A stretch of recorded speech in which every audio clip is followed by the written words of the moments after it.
Alors, on cherche du cul sur YouTube ? Eh ben raté mon pote, ici on parle de littérature. Mais de littérature de cul, donc ça compense. Dans cette série de vidéos appelée avec audace et ingéniosité « Histoire de cul », je vous ai beaucoup parlé de littérature érotique. La littérature érotique, c'est une des formes d'érotisme que je préfère, une de celles qui passe le mieux auprès de mon imaginaire et de mon intellect. Et à tous ceux qui diront présentement « Oui, bon bah ça va, tu parles juste de cul, faudrait peut-être redescendre », je dirais ceci. Merde! Non, je dirais ceci. Étudier la littérature érotique, ce n'est pas juste étudier le cul par amour du cul. Enfin, peut-être un peu, mais pas que. La littérature érotique, souvent, c'est partir du réel, du corps réel, puis se saisir de cette réalité, la déformer, l'amplifier, la tordre, pour que ce qui n'était que du fantasme devienne une réalité tangible, presque palpable, le temps d'une lecture. C'est dans ce rapport au réel, dans ce rapprochement et tout à la fois dans cette mise à distance avec le réel, que se trouve ce qui peut nous choquer, nous heurter ou nous exciter. Et personnellement, c'est ce que je trouve si intéressant à décortiquer. On y voit en filigrane les rapports de l'écrivain avec son corps, le corps des autres, avec le sexe bien sûr, mais aussi avec la vie de façon plus générale, avec la politique, les mœurs, avec la société de son temps tout entière. En analysant les évolutions de l'érotisme, on analyse aussi ce qui effraie, ce qui choque, ce qui est considéré comme de la transgression, ce qui est considéré comme acceptable ou comme normal. On analyse la place de chacun dans la société et ses rapports de force. Et à partir de cette petite archéologie du fion, on peut aussi prendre la température de la société. La température. Tu l'as ? Vous l'avez ? Avec le fion, on peut prendre la température. Je cherche du travail en tant qu'écrivain, journaliste. Libération, par exemple, si vous avez besoin de quelqu'un pour faire les titres, par exemple. Je fais des jeux de mots hilarants.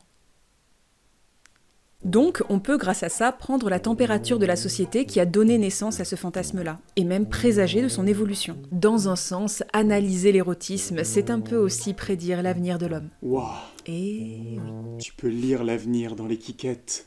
Mais non, ce que je vais vous présenter aujourd'hui, ces podcasts, c'est un peu de l'anti-littérature érotique dans le sens où on va faire exactement l'inverse de ce que je vous ai dit auparavant. Chaque podcast va partir cette fois-ci de l'image, de la fiction, de l'érotisme ou de la pornographie, pour revenir parfois très violemment vers le réel.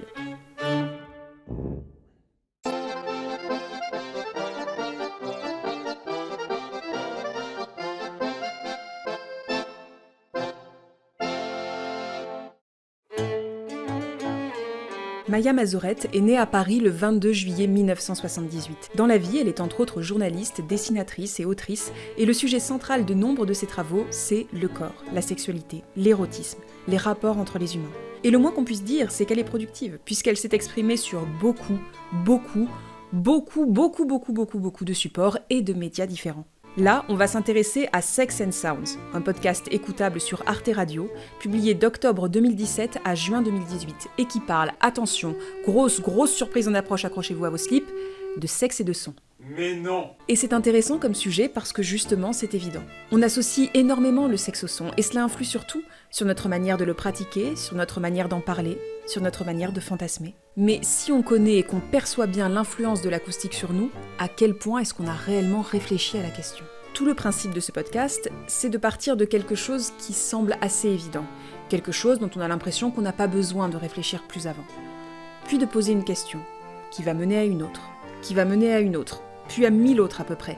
Ce qui fait qu'à la fin de certains épisodes, des choses qui te semblaient évidentes ne le sont plus tant que ça en fait. Genre les bruits pendant l'orgasme. Qu'est-ce que ça raconte, selon vous, que dans l'imaginaire, l'orgasme masculin soit majoritairement silencieux et le féminin majoritairement bruyant, voire très bruyant ? Pourquoi est-ce qu'on s'applique à nous le montrer ainsi dans la pornographie ou l'érotisme ? Est-ce parce que l'orgasme masculin peut se rendre visible et qu'il a du coup un effet de réel très conséquent qui n'a pas besoin d'être accompagné par une confirmation ? Et que, au contraire, une femme qu'on accuse toujours de feindre est encouragée à se manifester très bruyamment ? L'orgasme de l'homme, il se constate, il tâche les draps, il colle. En tout cas, il y a un élément visuel à charge. L'équation est simple, parce que les hommes se donnent à voir, ils n'ont pas besoin de se donner à entendre. Oh yeah! Ce qui est dommage, bien sûr, parce que ça limite sérieusement leur modalité d'expression. Bah ouais, quitte à avoir 5 sens, autant se servir de tous. Et pourquoi reproduisons-nous dans la vie ces choses-là alors que nous n'avons aucune raison de faire du bruit pendant un orgasme ? Est-ce parce que la pression de la performance est tellement forte que nous ressentons le besoin d'apaiser notre partenaire, et ce, même si aucune angoisse n'a été verbalisée ? Mais du coup, est-ce qu'en faisant des tonnes pour montrer qu'on ne feint pas, on n'est pas encouragé à feindre encore plus ? Je ne dis pas que l'orgasme soit toujours simulé, mais sa représentation, oui. Et c'est logique, personne ne sait comment exprimer la nature du plaisir, parce que personne ne grandit vraiment abandonné, en pleine nature. Les molécules de l'amour sont les mêmes chez l'homme et chez la bête. Et est-ce qu'en diffusant le fait qu'un homme jouit sans bruit, en se maîtrisant, on n'encourage pas aussi le cliché que les hommes sont censés se maîtriser eux-mêmes, et maîtriser l'acte aussi, de bout en bout ? Est-ce qu'on n'est pas toutes et tous complètement en contrôle, même et surtout dans les moments où on devrait être dans l'instinct ? D'autant plus lorsqu'on sait que le son dans ces moments-là n'est pas du tout obligatoire. On choisit d'exprimer notre plaisir vocalement. Et ouais, il n'existe aucune raison physiologique pour laquelle on fait du bruit pendant l'amour, et si ce n'est pas incontrôlable, c'est donc que c'est contrôlé. Je vous entends pas, Saint-Étienne! Est-ce qu'on peut être dans l'instinct niveau sexuel ? Ou est-ce que ce n'est pas au contraire le moment dans lequel on contrôle le plus ce qu'on fait, de manière parfaitement inconsciente ? Parce que beaucoup de nos pressions sociétales autour des relations qu'on entretient avec les gens se cristallisent dans ces moments-là. Est-ce qu'on a besoin inconsciemment du porno comme guide parce que ça nous fait un pattern à suivre qui fait qu'on se sent moins mis à nu devant nos propres réactions et nos propres émotions ? Est-ce qu'on n'est pas tous un peu coincés du cul ? Surtout ceux qui nous donnent l'impression de ne pas être coincés du cul ? Bref, vous voyez le genre, chaque épisode dure entre 3 et 6 minutes, mais si tu te poses un tant soit peu pour y réfléchir et pour te poser des questions sur toi, là tu peux y rester pendant une bonne heure à te retourner les mêmes questions dans la tête. Est-ce que j'ai déjà agi selon ce que j'aime faire, ou est-ce que j'ai toujours reproduit ce que je croyais être un comportement attendu par mes partenaires ? Jusqu'à ce que tu remettes en question ton existence même. Est-ce que ma personnalité m'appartient, ou appartient-elle à ceux qui me perçoivent ? L'écoute complète des 28 épisodes de ce podcast ne prend guère plus de 2 heures et oblige à se faire cette réflexion. La place du son dans la vie sexuelle est à la fois centrale et largement méconnue. Si on peut s'appesantir pendant longtemps sur les significations des images, sur les corps, sur les actes, on a très souvent tendance à mettre de côté cet aspect-là de nos vies sexuelles et de nos fantasmes. Et pourtant, c'est fou ce qu'il y a à dire dessus. Maya Mazorette va chercher dans tous les recoins sonores qui peuplent l'imaginaire érotique, autant pour en faire des analyses que juste pour les questionner, d'un point de vue lexical, comme dans l'épisode sur le Dirty Talk ou sur les mots qui désignent nos sexes, ou même d'un point de vue musical, quand il s'agit de parler de la musique dans les films érotiques ou des bandes-sons qui accompagnent les actes dans la vraie vie. Eh bien moi je mets du Patrick Sébastien. Et bah ça m'étonne assez peu. Attends, il a fait un super album acoustique. Là, tu vois, ça c'est la D'accord. chanson sur les gilets jaunes. Écoute. D'accord, non mais... C'est... ouais... C'est bon. Allez, merci. Merci, mais c'est bon, merci. Attends, il a fait une chanson sur le viol aussi. Non, Attends, non, mais je l'écouterai après. Attends, Je l'écouterai après. Bien sûr, le format de podcast court pousse à la brièveté, à la légèreté, avec force extraits de références à la pop culture dans tous les coins qui ponctuent parfois tellement les épisodes qu'on en perd un peu la voix de Maya Mazorette. Mais pour autant, même si c'est assez drôle, c'est indéniablement extrêmement engagé. Genre, pendant l'épisode 18, nommé sobrement Ouch, la journaliste questionne le rapport entre le sexe et la douleur, un rapport qui a beaucoup moins à voir qu'on pourrait le croire avec des pratiques BDSM, mais qui fait juste partie du quotidien de beaucoup trop de personnes. La douleur est revenue sur le devant de la scène sexuelle récemment via une étude montrant que les hommes considèrent le bon sexe comme celui qui leur donne un orgasme, tandis que les femmes trouvent la fête réussie quand elles n'ont pas mal, soit tout de même le degré zéro de l'attente sexuelle. C'est nul! Cette souffrance-lit n'est pas un phénomène minoritaire. 30% des femmes ont mal pendant une pénétration vaginale, 72% pendant une pénétration anale, et le plus souvent, qu'est-ce qu'elles disent à leur partenaire ? Rien. Cud. Nada. C'est-à-dire que si vous faites mal, vous ne le savez pas forcément. Une occasion de plus de rappeler à quel point très souvent les personnes avec un utérus sont littéralement élevées pour trouver la douleur normale, notamment pendant un acte sexuel. Parce que c'est comme ça, hein. Une femme, ça a mal dans plein de moments, sans forcément de raison. Ce qui est sûr, c'est que c'est un petit peu de sa faute et que ça vaut pas trop le coup de s'attarder là-dessus, hein. C'est bonne femme, je vous jure. Comment ça, des kisses dans les ovaires ? Mais non ! Vous êtes juste douillette, c'est tout. Allez, rentrez chez vous. Mes brigands.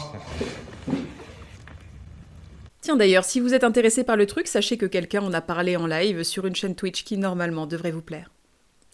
C'est la mienne. Oula, t'as pris froid. C'est un rhume. Est-ce que tu savais que Patrick Sébastien avait fait une chanson sur les Oh mais rhumes ? non, mais j'ai pas envie d'écouter ça. Alors, d'ailleurs, je me gourre, c'est une reprise de Dans sa maison un grand cerf. Tiens, regarde, je te montre. Serre, serre, fourre-moi, ou le chasseur me tuera. Laisse-moi entrer dans ta hutte, t'auras ta turlute. Malgré tout, je reste convaincue que l'érotisme est un sujet sur lequel on devrait s'interroger plus. Malgré quoi? Malgré ça, là, ce que tu nous as fait écouter. Je reste convaincue qu'on devrait se servir de l'érotisme, et surtout de ce qui nous parle dans l'érotisme, pour se connaître mieux, pour connaître mieux aussi les autres et la société qui nous entoure. Or, la littérature, c'est pas toujours évident, surtout la littérature érotique. Entre autres d'ailleurs parce qu'il faut s'installer pendant pas mal de temps sur une même histoire, potentiellement y revenir plusieurs fois de suite, et que ce n'est pas la façon dont on est habitué à consommer de la pornographie ou de l'érotisme de nos jours. Et puis aussi parce qu'on n'a pas toujours envie de lire, et qu'on n'a surtout pas toujours envie de lire entre les lignes. Et c'est pas grave, car non, la déesse de la lecture ne va pas venir à la fin de ta vie pour décompter le nombre de livres que tu as lus et t'amener tout droit vers le paradis des intellectuels. Eh ben, Patrick Sébastien, il a écrit plus de 30 livres. Mais merde avec Patrick Sébastien! Oh là là! Le mépris de classe! Et je vais appeler Mediapart.